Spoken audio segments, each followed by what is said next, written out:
លោកអ្នកនាងត្រូវទស្សនិកជនជាទីគោរពតទៅនេះនាងខ្ញុំរុននីកលនិងលោកឃ្លោកវិស្នាសូមជម្រាបជូននៅព្រឹត្តិការណ៍ព័ត៌មានដែលមានជាបន្តបន្ទាប់ដូចតទៅ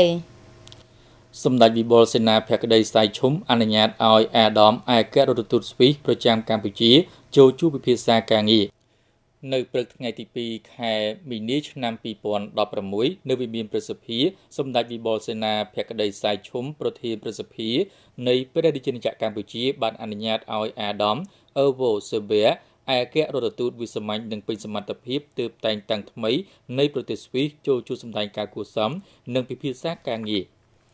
សម្ដេចវិបុលសេនាភក្តីសៃឈុំបានស្វាគមន៍យ៉ាងកក់ក្ដៅនិងអបអរសាទរចំពោះអាដាមអឺវ៉ូសេប៊ែដែលត្រូវបានរដ្ឋាភិបាលស្វីសតែងតាំងជាឯករដ្ឋទូតវិសាមញ្ញនិងពេញសមត្ថភាពរបស់ប្រទេសស្វីសប្រចាំនៅព្រះរាជាណាចក្រកម្ពុជា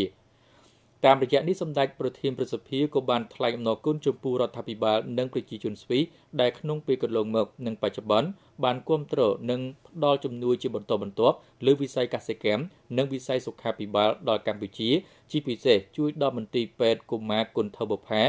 ដែលស្វីសបានជួយគាំទ្រឲ្យដំណើរការរហូតដល់សព្វថ្ងៃព្រោះថាមន្ទីរពេទ្យនេះត្រូវបានទទួលស្គាល់ថាបានជួយសង្គ្រោះជីវិតប្រជាពលរដ្ឋនិងកុមារកម្ពុជារាប់លាននាក់បើគិតមកដល់ពេលនេះ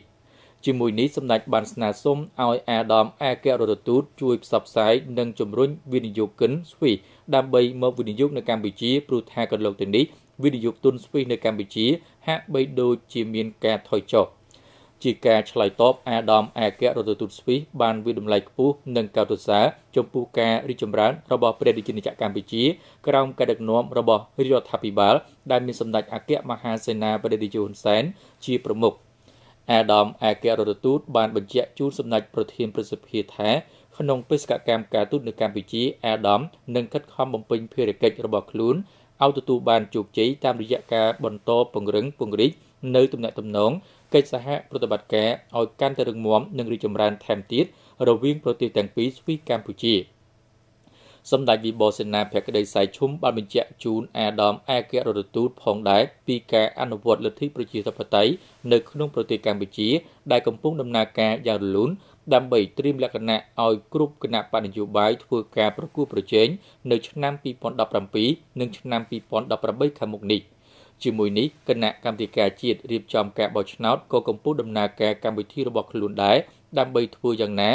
ឲ្យការបោះឆ្នោតប្រព្រឹត្តទៅតាមការកំណត់ប្រកបដោយលទ្ធិប្រជាធិបតេយ្យសេរីត្រឹមត្រូវយុត្តិធម៌និងទទួលយកបាន